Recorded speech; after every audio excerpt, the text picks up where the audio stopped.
500 ವರ್ಷಗಳ ಕನಸು ಏನಿದೆಯಲ್ಲ ಇವತ್ತು ಈಡೇರಿತು. ಸೊ ಹಾಗಾಗಿ ಇಡೀ ದೇಶದಾದ್ಯಂತ ಸಂಭ್ರಮ ಇವತ್ತು ಜೋರಾಗಿತ್ತು. ಅದೇ ರೀತಿಯಾಗಿ ಧಾರವಾಡ ಜಿಲ್ಲೆ ಕಲಘಟ್ಟ ಉದ್ದಿನಕೆರೆ ಗ್ರಾಮದಲ್ಲಿ ಊರಿನ ಹಿರಿಯರು ಹಬ್ಬದ ವಾತಾವರಣವನ್ನು ನಿರ್ಮಾಣ ಮಾಡಿದ್ದಾರೆ. ಎಲ್ಲೆಡೆ ಕೇಸರಿ ಧ್ವಜ ಈಗ ಹಾರಾಜಿಸ್ತಾ ಇತ್ತು.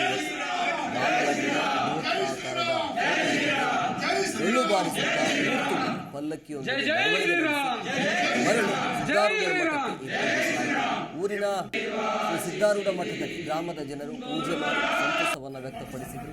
ಇದೇ ಸಂದರ್ಭದಲ್ಲಿ ಶಬರಿಮಲೆಗೆ ಪಾದಯಾತ್ರೆಯ ಮೂಲಕ ಹೋಗಿ ಬಂದಿರುವಂತಹ ಭಕ್ತಾದಿಗಳು ಮಲ್ಲಪ್ಪ ಆಗಿರಬಹುದು, ಗುಳಾನಾರ್, ಸಿದ್ದಪ್ಪ ಕುರುಡಿಕೆರೆ, ಇನ್ನು ಶಿವಪ್ಪ ಉಳ್ಳಾಗಡ್ಡಿ, ಬಸವರಾಜ್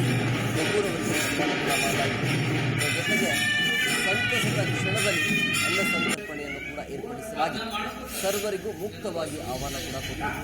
ಈ ಸಂದರ್ಭದಲ್ಲಿ ಹಿರಿಯರಾಗಿರುವಂತಹ ಅಶೋಕ್ ಗೋಕುಲ್, ಶಿವರುದ್ರ ಗೋಕುಲ್, ಶ್ರೀಕಾಂತ ಕಂಡಿ, ವಕೀಲರಾಗಿರುವಂತಹ ಅಲ್ಲಪ್ಪ, ಒಲೇಕಾರ್, ಈಶ್ವರಪ್ಪ ಉಳ್ಳಾಗಡ್ಡಿ, ಮಲ್ಲಿಕಾರ್ಜುನ್ ಪಾಟೀಲ್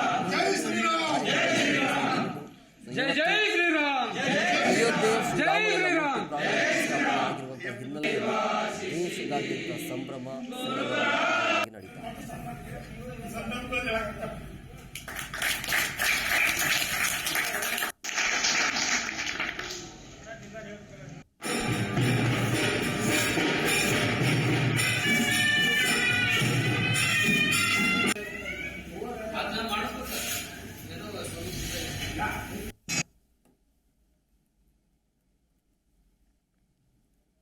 ನಿಮ್ಮ ಜಿ ಕನ್ನಡ ನ್ಯೂಸ್ ಚಾನೆಲ್ ಈಗ Sun Direct number 292, U digital number 162, city cable number 51, GTPL number 17, Abhishek cable number 821, rock line telecommunication number 51, Shri Basaveshwara cable number 60, Vinayaka digital number 53 ನೆಟ್ವರ್ಕ್ಗಳಲ್ಲಿ ಲಭ್ಯ.